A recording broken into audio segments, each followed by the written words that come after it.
ఇప్పుడు మనం ఉపాధి గురించి మీరు ఇందాక టాపిక్ అన్నారు, సృష్టించాలి. ఇప్పుడు మీరు ఆపర్చునిటీస్ లేనిది అనవసరంగా ఇక్కడ ఉండండి కూర్చోండి అని చెప్పినా కూడా మనకి అర్థం కాదు. 2 ఫండమెంటల్ ప్రాబ్లమ్స్ ఉన్నాయి. ఒకటి ఏంటంటే స్కిల్ డెవలప్మెంట్లో లేకపోతే అది నేర్పిస్తా అని వాళ్ళందరినీ గుమాస్తాలను చేస్తున్నారు. ఆ మాట కూడా మీరు ఒప్పుకోవాలి. కాకుండా వాళ్ళంతటా వాళ్ళని ఒక చిన్న బిజినెస్ ఏర్పాటు చేసుకునే విధంగా ట్రైన్ చేసే ఒక అంశం మాత్రం లేకుండా పోయింది. First point. సెకండ్ పాయింట్, ఆంధ్రప్రదేశ్లో ఉన్న పరిశ్రమలు లేవు, ఉన్నా కూడా వెళ్ళిపోతున్నాయి. దానికి కారణం ఆఫ్ కోర్స్ విభజన హామీలు, అవన్నీ ఆ లింకులు కూడా వస్తాయి. ప్రత్యేక హోదా రాయితీలు రావటం లేదు. అవును, ఆ లింకులు కలుపుకొని మీరు చెప్పండి నాకు ఇప్పుడు ఏం చేయాలి మనం? పిల్లల తల్లిదండ్రులు, నేను ఎందుకు వచ్చానంటే తల్లిదండ్రులు ఆలోచన సరళి దూరదృష్టితో కూడుకున్నది ఉండాలి. వారికి ఆలోచించే మనం అన్ని అవకాశాలు వాళ్ళకి ఇవ్వాలి. అందుకని నేనేం కోరుకుంటున్నానంటే ఉపాధి రాకుండా కూడా వాళ్ళు ఉపాధి రాకపోతే ఇతర రాష్ట్రాలకు వలసలు తప్పదు. తమ ప్రాంతంలో తమ చుట్టుపక్కల ఎక్కడన్నా ఉపాధి పెట్టుకుని 10 మందికి ఉపాధి కల్పించి ఆత్మగౌరవంతో, అంటే ఉద్యోగాలు చేసే వాళ్ళందరూ ఆత్మగౌరవంతో బతకట్లేదంటే అది కాదండి. మేము చదువుకున్నప్పుడు మా సృజనాత్మకం కానీ మేము కానీ ఏ రోజు తలకాయ ఉంచి ఉద్యోగం చేసినా ఏ రోజు తలకాయ ఉంచి ఈ పద్ధతిలో చేయలేదు. మా పిల్లల్లో మన వాళ్ళు చేస్తున్నారేమో డబ్బా కొట్టుడు ఉంటాయి కదండి, సాఫ్ట్వేర్ ఇవన్నీ వాళ్ళు చేసుకుంటున్నారేమో. సృజనాత్మకం ఉందో లేదో వాళ్ళు ఆలోచించుకోవాలి. అందరినీ కోదట్లేదు, కొన్ని రకాల ఉద్యోగాల్లో ఉపాధి పెరగటానికి ముద్ర అని కేంద్ర ప్రభుత్వం పెట్టింది. రాష్ట్ర ప్రభుత్వం దాన్ని ఇంకా ముందు తీసుకెళ్ళాలి. శిక్షణ అనేది అవసరమే. ఇప్పుడు కియా కార్ల కర్మాగారం వచ్చిందండి, దాంట్లో ఎక్కువ మంది తమిళులు వచ్చారని గొడవ చేశారు. మనం అంతకుముందు శిక్షణా కార్యక్రమాలు పెట్టినప్పుడు వాళ్ళందరితో కూడా కాదు, మా వాళ్ళు ఎవరైతే ఉన్నారో వాళ్ళకి శిక్షణా కార్యక్రమాలు ఇంకా పెంచాల్సి ఉందనే కావాలి. ఆ ప్రాంతం వల్ల అది రావటం వల్ల ఆ చుట్టుపక్కల అనేక ప్రాంతాలు 10,000, 20,000, 30,000 లేని భూములు కూడా 30 లక్షలని ఎక్కువ శాతం వాళ్ళ స్థానికుల దగ్గర ఉన్నాయి. కొంత అమ్మకం అయిపోయినా సరే. అసలు జాతీయ రహదారులు అయితే 1.5 కోట్లు కూడా అయిపోయినావు. అంటే ఆర్థికంగా పెరగడం కూడా అది కూడా ఒక ఉద్యోగాలు కూడా కావాల్సిన అవసరం ఉంది. నేను ఒక విషాదకరమైన దాన్ని మీకు మనవి చేస్తూ ఉన్నాను. విశాఖ ఉక్కు ఆంధ్రుల హక్కు అనేది చాలా గొప్ప ఉద్యమం. ఆ రోజు నీలం సంజయ్ రెడ్డి గారిని రాసేసి విజయవాడలో కాలువ పడేశారు. అంత గొప్ప నాయకుడినే ఆయన. కేంద్ర ఉక్కు శాఖ మంత్రిగా ఉండి మనకి వ్యతిరేకంగా ఉన్నారనే అభిప్రాయం రావటం, అపోహ రావటం లేదన్న కానీ విశాఖ ఉక్కు ఆంధ్రుల హక్కు అని ఆ ఉక్కు కర్మానం కోసం విశాఖపట్నంలో, పాలకొల్లో, తెనాల్లో, అనంతపురంలో, వరంగల్లో, ఆదిలాబాద్లో కూడా ఉద్యమం చేశారు, ప్రాణాలు అర్పించారు. ఆంధ్రుల హక్కు అన్నారు వరంగల్లో కూడా. ఎందుకంటే ఆంధ్ర నగరం అది ఒకప్పుడు, దానికి గొప్ప నగరం. అప్పుడు ఆంధ్రం అనేది వేరు రావచ్చని కోస్తా, తెలంగాణ, రాయలసీమ ఎక్కడున్నా ఆంధ్రులే. అదొక మళ్ళీ దాన్ని కూడా వాదన చేస్తే చేయలేవు. నా దగ్గర ఉంది కాబట్టి ఆధారాలు ఉంటాయి కాబట్టి ఆంధ్రుల సాంఘిక చరిత్ర సొర్వన ప్రతాప్ రెడ్డి గారు అంతే కదండి. సరే పక్కన పెడదాం. కాళోజీ నారాయణరావు గారు అన్నారు కదా, అన్య భాషలు నేర్పి ఆంధ్రంబురాదను చూసకిలించు ఆంధ్రుడా నువ్వు సావెందుకు కానీ తెలంగాణలో తెలుగు వాళ్ళని ఆంధ్ర భాష అన్నారు, తెలుగుని ఆంధ్ర భాష అన్నారు.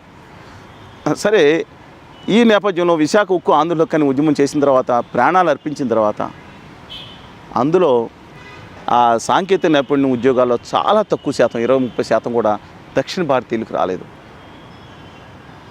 ఇది ఆ రోజు శిక్షణ లేకపోవటం వల్ల, ముందస్తు ఏర్పాటు లేకపోవటం వల్ల.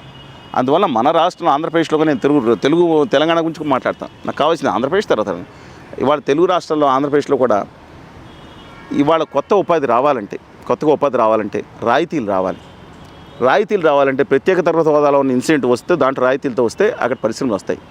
లేకపోతే మనం బాగున్నాం, నా మొహం బాగుంది, ఆయన మొహం బాగుంది, లేకపోతే అందరి మొహం బాగుందని అక్కడ రారండి. మంత్రులు, ముఖ్యమంత్రులు మొహాలు చూసి రారు. ఏదో ఒత్తిడి మీద వచ్చినా ఏదో చేస్తారు. అందువల్ల దాని గురించి పోరాటం చేయడం మానేశారు. పోనీ ఇది మోసారా అంటే ఆల్రెడీ ఈశాన్య రాష్ట్రాల్లో 2027 వరకు రాయితీలు ఇచ్చారు.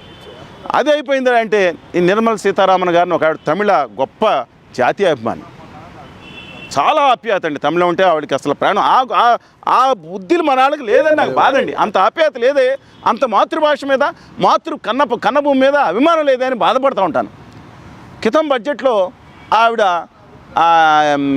డిఫెన్స్ కారిడార్ అని మేము చెప్పినప్పుడు అనంతపురం టు ఒంగోలు పెడితే బాగుంటుంది అనుకున్నాం. మేము అడిగాం. ఆవిడ బడ్జెట్ అవగానే రాత్రి 7 గంటలకి ఒక ప్రత్యేక మీడియా కార్యక్రమం పిలిచి మేము మొదలు పెట్టుకుంటున్నాం చెన్నై టు బెంగళూరు అంటే కర్ణాటకలో 10-30 కిలోమీటర్లు కూడా ఉండదు, మొత్తం అంతా చెన్నై పేరు బెంగళూరు అంతే. మొట్టమొదటి డిఫెన్స్ కారిడార్ అని అనౌన్స్ చేసేసింది ఆవిడ. అదేంటి బాబు అనుకున్నాం.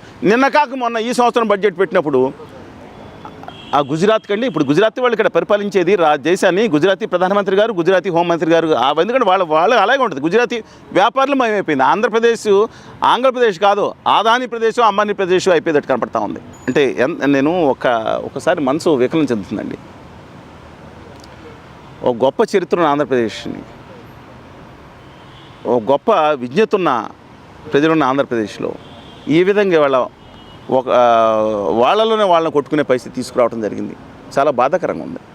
అందువల్ల నేను కోరుకునేది ఏంటంటే అండి, ఈ విధంగా చేయటం అనేది కేంద్ర ప్రభుత్వాల దుర్మార్గ వైఖరి ఎలా ఉందంటే, ఆ ఇద్దరు ఉండటం వల్ల ఆ గుజరాత్లో అహ్మదాబాద్ అనే గొప్ప నగరం ఉంది వాళ్ళకి, రాజధాని కాదని ఏనాడో మేము గాంధీనగరం కొత్త రాజధాని నిర్మించుకున్నారు. మన మోడీ గారు వెళ్ళిన తర్వాత తనకి అమౌంట్ ఇచ్చే మెట్రో ఇచ్చారు, బ్రహ్మాండంగా ప్రధానమంత్రి అయిన తర్వాత ఏది కావాలంటే జరుగుతుంది.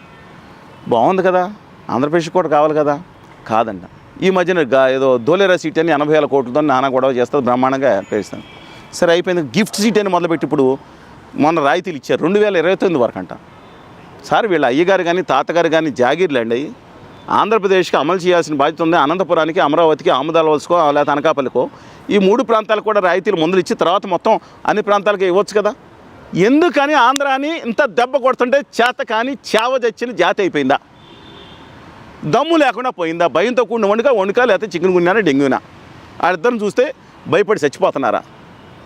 సమాధాన భేద దండోపాయాలన్నారు గౌరవ ముఖ్యమంత్రి గారు. ఇవాళ నేను హర్షిస్తున్నాను, నేను నెమ్మదిగా ప్రయత్నిస్తూ ఉన్నారు. 6 నెలలు అయిపోతుంది కదా, 7 నెలలు అయిపోయిన తర్వాత డిసెంబర్ వరకు చూస్తాము. చూసిన తర్వాత కూడా మేము ప్రయత్నిస్తామంటే గొడవలు పెట్టుకుంటాం వస్తుందని మేము ఊహించలేము. కొత్త ప్రభుత్వం వచ్చింది, జగన్మోహన్ రెడ్డి గారు గొడవ పెట్టుకున్న మేము రమ్మని మేము కోరేవాళ్ళం కాదు. అందువల్ల ఎక్కడికక్కడ మేము కలెక్టరేట్లు ముట్టడి ఏదైనా చేసుకున్నా సరే గౌరవప్రదంగా మీరు డిమాండ్ చేయండి అని అడుగుతూ ఉన్నాం. కానీ వాళ్ళు ఇచ్చిన భిక్ష ఏంటండి? ఎవడిచ్చాడండి భిక్ష? ఇది భిక్ష sir, excuse me sir, please sir, భిక్ష కాదు, ఇది హక్కు. కండిషనల్ అంటే నిబంధనలతో కూడిన విభజన, ఇది కండిషనల్ బైఫర్కేషన్, ఇది హక్కుగా ఉండాలి. ఏది విభజన హామీలన్నింటి కోసం పోరాడుతున్నాం మేము. రాయలసీమ ఉత్తరాంధ్రకు 10 రూపాయలు రాకపోతే ఈ రాష్ట్ర ప్రభుత్వం నుంచి కొంతమంది రాశారు, కేంద్రం అన్నింటికి ఇచ్చే ప్యాకేజీలు కలిసి 1050 కోట్లు వచ్చింది రాశారు, తప్పులు రాస్తున్నారు. నేను చంద్రబాబు నాయుడు గారి సమయంలో కూడా చెప్పాను, మీ లెక్కలు రాకపోతే పొరండి శ్రీనివాసరావు గారు మా మాస్టర్ అన్నారు, లెక్కలు నేర్చుకుని. ఇప్పుడు కూడా ఈ ప్రభుత్వాన్ని కూడా చెప్తున్నాను, మా మాస్టర్ గట్టిగా లెక్కలు చెప్తారు రండి. ఎంత ఇవ్వాలో కూడా ఎంత రావాలో కూడా అడగలేని పరిస్థితిలో పడింది ఆ ప్రభుత్వం అండి. దుర్మార్గం, భావోద్వేగాలు. సార్ తాత, సార్ కొడుకు, సార్ కొడుకు, సార్ కొడుకు, సార్ తాత, సార్ కొడుకు, వీళ్ళ భావోద్వేగాలు. వీళ్ళు వాళ్ళ మీద పేడకొడతాం, వాళ్ళ మీద పేడకొడితే ఏది అభిమానం తప్పులేదు, వీరాభిమానం దుర్మార్గం. చిన్నప్పుడు మీరు చిన్నవాళ్ళు చూసుంటారు, ఎన్టీ రామారావు గారి సినిమా, కృష్ణ గారి సినిమా, కృష్ణరాజు గారి సినిమాలు వచ్చినప్పుడు పోస్టర్ల మీద పేడలు కొట్టేవారు. ఆ కోపం అన్నమాట. సినిమా ఒక టైప్, అది సైకో పిచ్చ. ఇవాళ రాజకీయ నాయకులు ఇప్పుడు నాకు అర్థం కాదు, టీవీల్లో మేము చూస్తూ ఉన్నాం, ఏమని ఈయన వాళ్ళని తిట్టగానే, ఒక తల్లితో కూడిన బూత్ తిట్టగానే సూపర్ రేటింగ్. ప్రాబ్లం, సమస్య ప్రజల్లో ఉందండి, నేను వాళ్ళని కూడా అంటలేదు.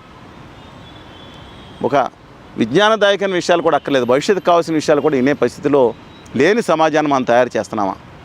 అంతా అయిపోయిన తర్వాత ఏముందండి? బూడిది.